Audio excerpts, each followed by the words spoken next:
Hello and welcome to Impact Africa, our online talk show where we get to have conversations with diverse people and organizations who are impacting lives positively. This is me, Kemi Akiode Adebayo, aka Mama K, and in today's episode, which is called Celebrating Six Inspirational African Leaders Part 1, we shall be hearing pre-recorded conversations that I had with six amazing African leaders who are doing amazing things in their communities. So we shall be hearing from Mrs. Patricia Mudiayi. She's the founder director of Kwesu, Cape Town, South Africa, where I was asking her about some of the challenges about being an entrepreneur. Then I had conversations as well with Dr. Femi Olarogun. He's a specialist obstetrician and gynecologist with practices in South Africa and Namibia.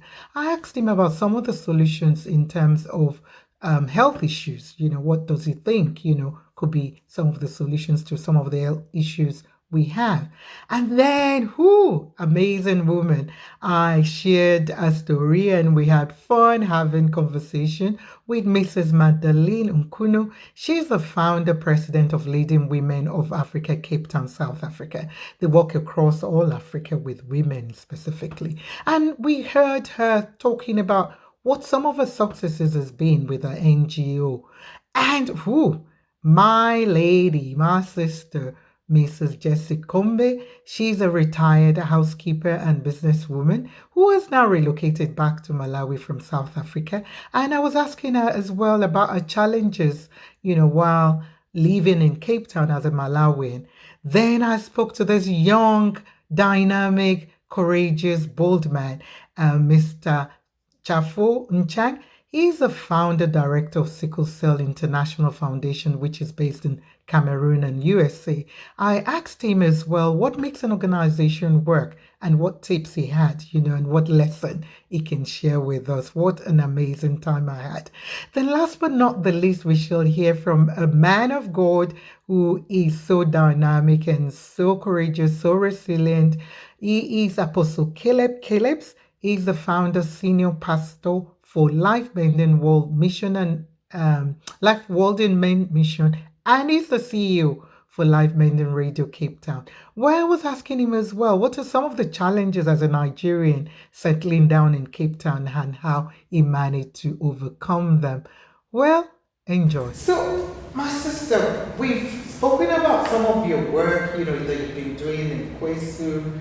And there's a lot that you're doing, they're training the women, empowering them, the sewing project. What are some of the challenges, if any, that you have experienced, as a woman or African expatriated woman or whatever in South Africa, or as an entrepreneur and a teacher, because you're multi-talented, Challenges are, without challenge, you don't do anything. And challenges are just part of it. Mm-hmm. And challenges are just like the one that are helping you understand what you're doing and who you are, what you're doing.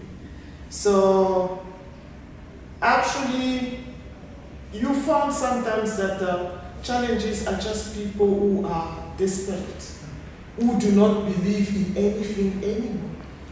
That's a challenge in itself. And you have to work hard to make those people believe in themselves and be able to believe in what we're doing. So that's a challenge as well.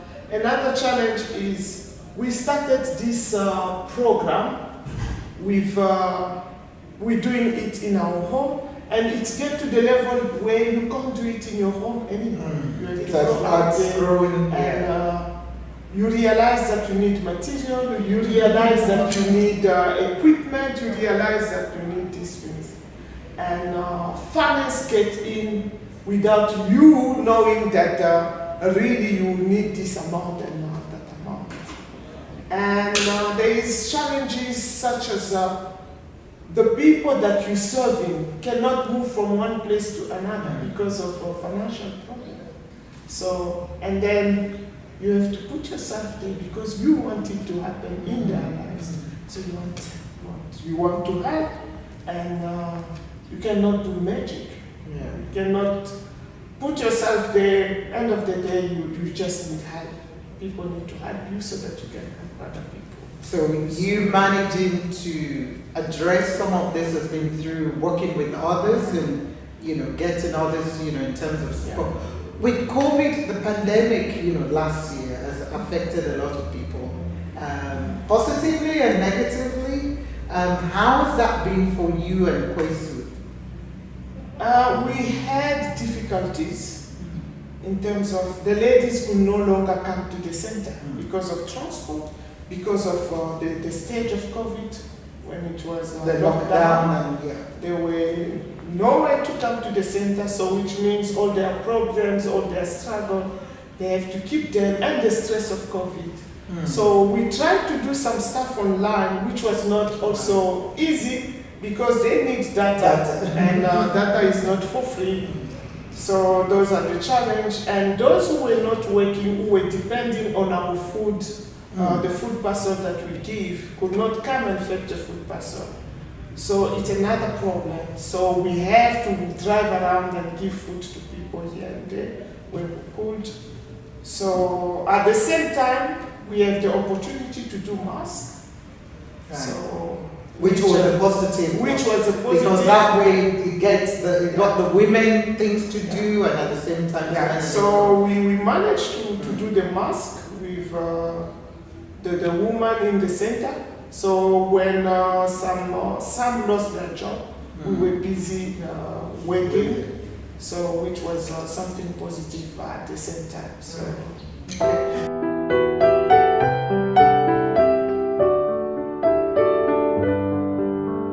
So, my brother, Right. there's a lot of social issues and issues out there, from health issues, gender-based violence, crime, poverty, and so on. I don't know if there's any particular issue for you that touches your heart or speaks to you. I want you to share with us, but to share solutions of what can be done, about that particular, whether us or anybody watching, whatever. That's a good question. I mean, look, we all know what the issues are, but if those issues were easily solvable, they would not be such major issues. Yeah.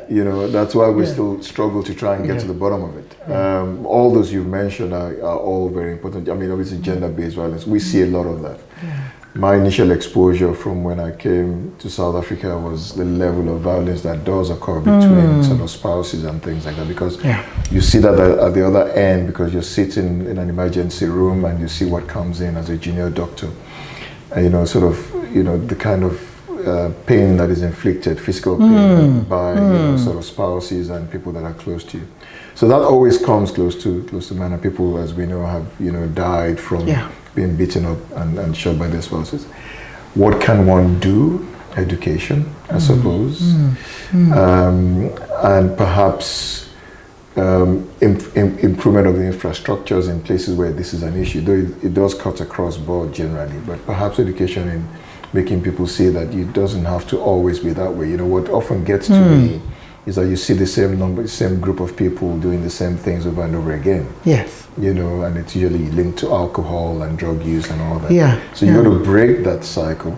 Right. And sometimes you've seen success stories of people coming out of that cycle and doing something else good for themselves. But that needs to be broken. That cycle needs to be infiltrated. And that's not one person's job. It's not just the government. It's everybody. Whoever you meet, whichever way you can do it, people look at you and they say, this guy, he does things differently. Perhaps it's something one can consider. Correct. It's always easy to dump everything on the government's door and say they're not doing enough. But we all have a role to play. We all have a role to play in that. So whether it's gender-based violence, like you mentioned, whether it's poverty, whatever, they're all linked actually when you think about it. Yes. A lot of it is because people don't have enough to do and enough to look forward to. A lot of frustration that is built and pent up. So it's a very difficult thing to sort of run, but it's multifaceted. The issues are multifaceted that leads to it. The solutions have to be multifaceted. Yes, well. yes. It can't be one single simple solution, unfortunately. Right. Wow. Thank you. Absolutely.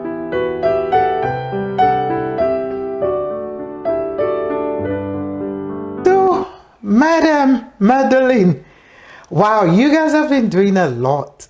So what are some of the success stories? Maybe one success story you want to share with us? There are you've actually had? many. Okay, just one. There are really many, but I'm sure there are many. yeah, I will try to share one. And I think the one that I would like to say from a Pan-African point of view is actually to allow women of Africa to integrate, to work together. Okay. For me, that Leading Women was one of the first organizations that actually thought that African women need to work together. And for me, to see now women from South Africa are trading with other women in other countries, are doing business together, are going into JV, Right. for me, that is the biggest success from the Pan-African point of view. And we can see that more and more organizations now start focusing on inter-African trade, inter-African collaboration and all that. But we were one of the first Pan-African women organizations that really had that Pan-African vision of saying that we need to integrate, we need to do business together, we need to actually share what is available in different countries. I think overall, that is our overall success. Though there are individual success that we can name here and there, that women, hey, these women are doing trade with another woman from Ghana, or products that are going around Africa through our members and all that. That's well done. So, nameless. what does success mean to you? What is your definition of what success is? Quite interesting, yes. And I definitely agree that the word success is means different things to different people. Sure. And for me, success actually means to be fulfilled. I believe that every individual is born for a purpose and with a purpose.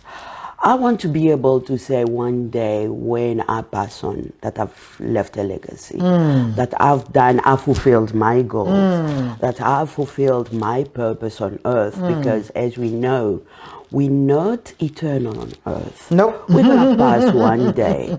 And for me, success is not material. Yes, we need to live, we need to, but I wouldn't define that as success. I want to define success as, am I fulfilled? When I look back, have I achieved?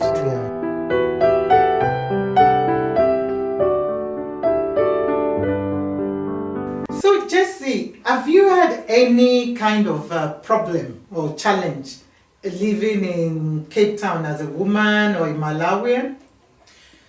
Me, I have challenge here to tell the people, because when you travel, whatever you travel, make sure you must be honest in that country you go.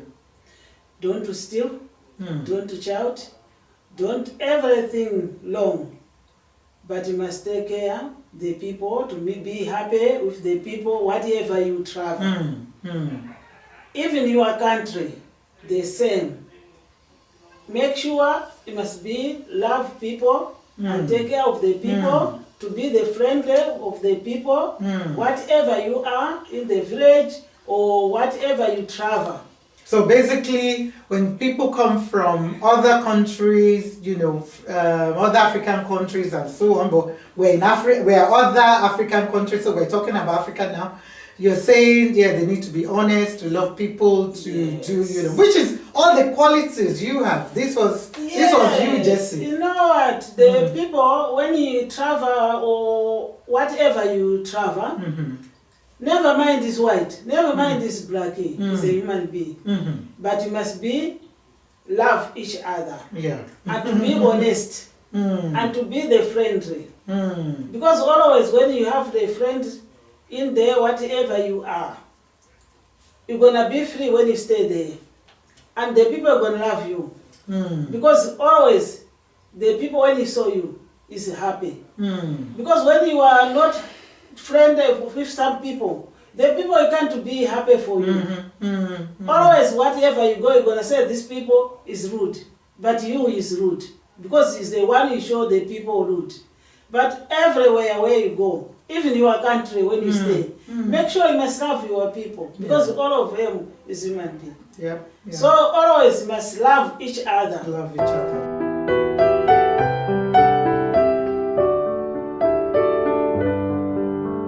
Okay, so I know you were going to, I asked about the personal one, but let me skip that because of time. And I know, like you said, your work is your passion, and that's you, and that's what, I believe are your challenges. So as an organization and an MPO or social entrepreneur that you are, what makes an organization work, and what tips can you give, in terms of life tips for anybody who's starting up in business? Although you said there that you want to, learn from people, other people who've run, but saying that, you've done very well for yourself, as well under the 4 years, that you've started this. So, and I'm sure you would have got lessons you've learned.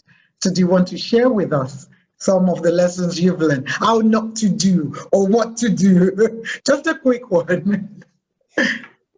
Ooh, yeah, I would say it takes, this is going to sound so cliche because my name Chang means courage, but it takes a lot of courage. It really does. And I would put a lot of it to the leap of. Now here's one thing I found this to be very important. Okay. Is first of all, you have to use what you have. What the people Right. around, what the people you're listening to. Secondly, you have to equip yourself. I've come to realize a lot of people are willing to assist you if you're serious, if you know what you're doing. And by knowing what you're doing means you have to equip yourself, right?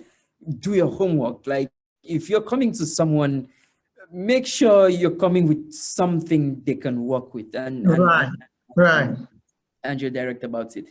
Very quickly, I would say, yes, who are you listening to? Do your homework, equip yourself. And take that leap of faith. I would say a lot of the work which I did is, I would sometimes sit and go, wouldn't it be nice if? Wouldn't it be nice if? And very often when I ask that question, what comes after is some really ambitious goal, and I have never failed to give it a shot. And the most beautiful things have happened after I have, send that email. But first learn how to write an email and then send the email, get that number, practice a few words and then make the phone call. So it's and that's why I so strongly believe in equipping yourself, Okay. It's getting, people don't have time. The spaces in which we operate are becoming increasingly competitive. And if you really want to push through, you have to be able to know how to get work done, Don't just talk, but walk the talk. And I don't know, I would leave it there for now. Wow.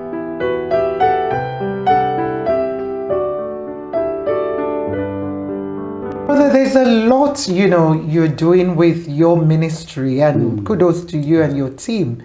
Well done. And like you said, it's not just about preaching, it's about how can you mend lives, transform lives, positively. So for you as an expatriate, as I'll call it, or foreigner, or whatever terminology, you want to use even for yourself, what has been some of the challenges for you as a pastor, as a Nigerian, settling back here in Cape Town?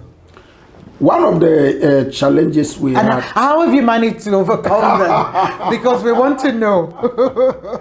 like I said, the first thing that hit me was cultural shock. Right. Cultural shock, because when I came in here, I came in and I rented a hall, 15,000. I was paying 50, 2011. I paid That's Mr. a lot of Casca. money at that I time. paid Mr. Casca 30,000 rand, 2011. I didn't have a member. I didn't have any sponsor anywhere. And I signed a deal for 2 years. Now, Brave. there's no offering. There's nobody to give offering. I was paying that money by myself. So, because I thought that how churches grow in Nigeria is how it's going to grow here. The same here. I didn't know the backgrounds of things that were happening. But I lasted there for 9 months. I couldn't continue. My money finished. Of course, And it will then finish. I have to move out. So the first thing that hits us here is cultural shock. And that also I'm using today, because then it took me years. It took me a year plus to understand the system. Okay. Because what happened now is that we started doing services only on Sundays, because we couldn't afford to pay anywhere. We took restaurant on Sundays. The restaurant doesn't come up. We put up a church. And then when we begin to understand the system, that was how God opened the door for us to come down here. Now, the second thing also is the level of segregation. The level of segregation, people isolate you. People think that everybody who comes in here is coming to do drugs. Everybody coming here is coming to rape women. Everybody coming here is coming to take money from the people. So all those stigmatization has been an issue. And the third one is the issue of the expenses in renewing papers. Right. The legalization system Of your stay, it have been a thing that we battled it, and we thank God today we've been able to become legal, say to sell, and the papers are. Another challenge was bringing my children over. When they came in here, the schooling, because each and every one of them need to have their papers for them to go to school. And the school fees in rands, one of them was paying 22,000 a year, and I have 4 of them. I have 4 of them. You're not talking about rent of the housing, the church rent. Wow. You're not talking about the school fees. You're not talking about each and every one of these items. So that has been a lot that we have been able to conquer. I'm glad God has you given us. manage, and I guess those challenges as well that you've had has kind of helped you now to even appreciate your journey, and hopefully you're Absolutely. helping your congregation who Absolutely. are just coming in to say, well, if I can do it, you probably can do it. as well. Like my daughters, they started off here in secondary school. Can you imagine them traveling from Peru down to I've forgotten that very very far place. Okay. Because that's the only school that could take them in at that time. But God has so much helped us. They've graduated. They've got their matrics. 4 beautiful daughters. Four of them. I think one of them is in Peru High now, doing her matric next year. 3 others are in the university, and one is graduating this year. 2 others are graduating next year. Wow. So it has been a journey. It has been a journey that we appreciate God for letting us go. And definitely, just like you said, if we can do it, standing with the favor of God and the grace of God, anybody can do it standing with God.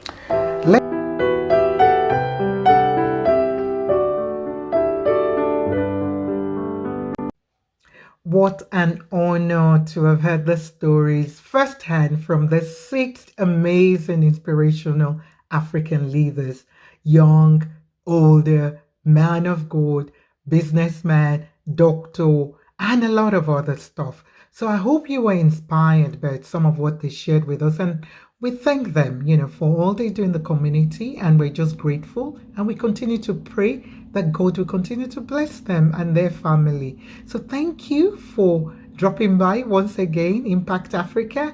We look forward to, you being part of us again in the next episode. I hope you have been blessed like I have been. We continue to celebrate all our African leaders.